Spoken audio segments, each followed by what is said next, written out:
2 வடை சொல்லுங்க. 2 வடை கொடு. சரி தம்பி சீக்கிரம் கொண்டு வா. எப்பா கடை ஓனர் யாருப்பா? நான் தாங்க. ஒரு நிமிஷம் வாங்க.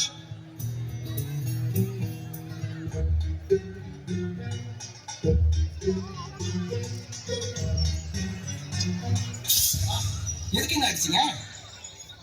பாலிதீன் பேப்பரை சாப்பிடுறது, யூஸ் பண்ணதுக்கு அப்புறம் டீ காபி குடிக்கிறது, பிளாஸ்டிக் பையில சூடான உணவுப் பொருட்களை வாங்கி பயன்படுத்தினா கேன்சர், குடல் சம்பந்தமான நோய், ஏன் நாளடைவுல உயிருக்கே ஆபத்தா முடியும்னு தெரிஞ்சு பயன்படுத்தலாமா? பணம் கிடைக்குங்க, யார பத்தியும் கவலைப்பட மாட்டீங்க, அப்படித்தானே? இதுதான் அடிச்சியா? ஆமா. இங்க இருக்கிற எல்லாருமே வெயில் மழைன்னு பார்க்காம, ராத்திரி பகல்னு பார்க்காம கஷ்டப்பட்டு உழைக்கிறாங்க. உழைச்ச காசுல தான் plastic cover, polythene paper, cup இதெல்லாம் பயன்படுத்தினா நோய் வரும்னு அவனுக்கு ஏற்கனவே தெரியும். ஆனா நாளை பின்ன நோய் வந்தா கூட அவன் தான் செலவு பண்ண போறான்.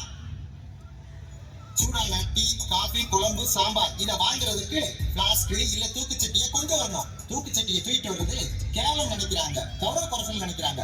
அவன் உடம்ப பத்தி அவனுக்கு அக்கறை இல்லாத போது நான் அதை பத்தி யோசிக்கணும். முதல்ல அவங்க திருந்த சொல்லு, அதுக்கப்புறம் நான் இருந்துறேன். அவர் சொல்றத கேட்டீங்கன்னா நாம தான் முடிவெடுக்கணும். பாலிதீன் பேப்பர்ல சாப்பிட மாட்டோம், கப்புல டீ குடிக்க மாட்டோம்னு சொல்லி அதே வேணாம் 2 நாள் இந்த கடைக்கு வர பாருங்க. ஓனர் என்ன கடையை முடிட்டு போயிருக்காரா? இல்ல, கண்ணாடி கிளாஸும் வாழையையும் வாங்கி வைப்பாரு. ஏன்னா அவருக்கு தொழில் நடக்கணும். சட்டங்கள் மட்டுமே எல்லாத்தையும் மாத்திராது. முதல்ல நாம மாறணும்.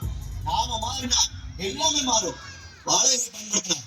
நம்ம உடம்புக்கு நம்ம விவசாயிகளுக்கு ரொம்ப உதவியா இருக்கும். அந்த மாதிரி நீ சொன்னது எல்லாரும் திருத்திக்க போறாங்க. நான் ஹோட்டல்ல பாலித்தீன் யூஸ் பண்ணாங்க கூட சுத்தமா வச்சிருக்கேன். ரோட்டோரத்துல எத்தனை இடைவெளி தெரியுமா? சாக்கடைக்கு பக்கத்துல, குப்பமேட்டுக்கு பக்கத்துல இருக்குது. அந்த கடைகள்ல இவங்க சாப்பிடுறது மட்டும் இல்லாம இவங்க குழந்தைகளுக்கும் வாங்கி கொடுக்குறாங்க. அவங்க உடல்நலத்தை பத்தி அவங்களுக்கே அக்கறை இல்லாதப்போ நான் அதை பத்தி யோசிக்கணும். இவங்க இப்படி இருந்தாதான் பணம் சம்பாதிக்க முடியும். ஆமாண்ணே, நாங்களாம் முட்டா போயிடலாம். அதனாலதான் எங்களை வச்சு எல்லாரும் சம்பாதிக்கிறீங்க.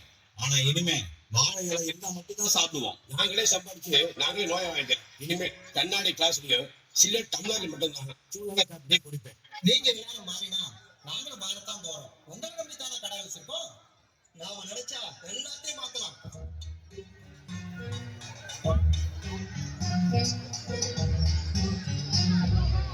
என்னடா கையில துணி பையெல்லாம் வச்சிருக்க?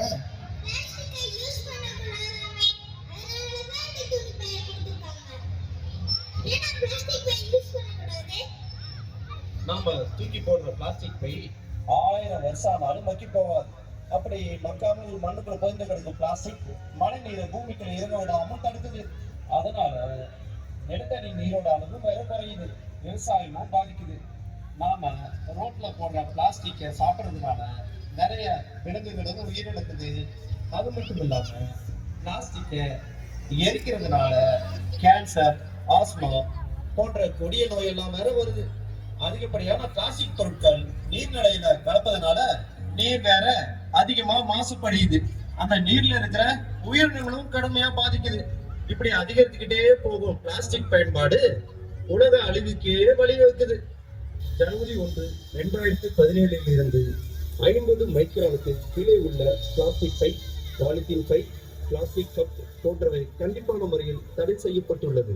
இதற்கு மாற்றாக துணிப்பை, சணல் பை, காகித பை போன்றவற்றை பயன்படுத்துமாறு பணிவுடன் கேட்டுக்கொள்கின்றோம். பிளாஸ்டிக் பைகளை தவிர்ப்போம். துணிப்பை, சணல் பை மற்றும் காகித பைகளை கையில் எடுப்போம்.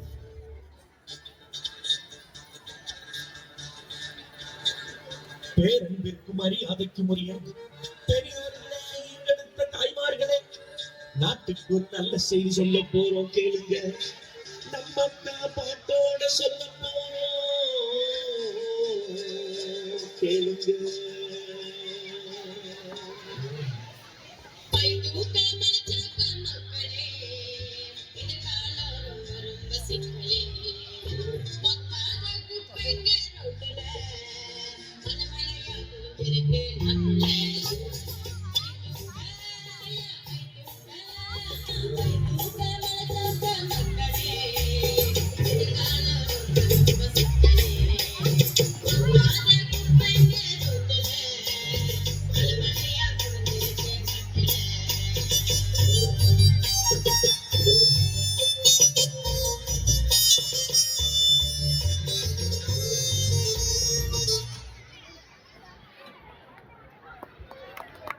Naice.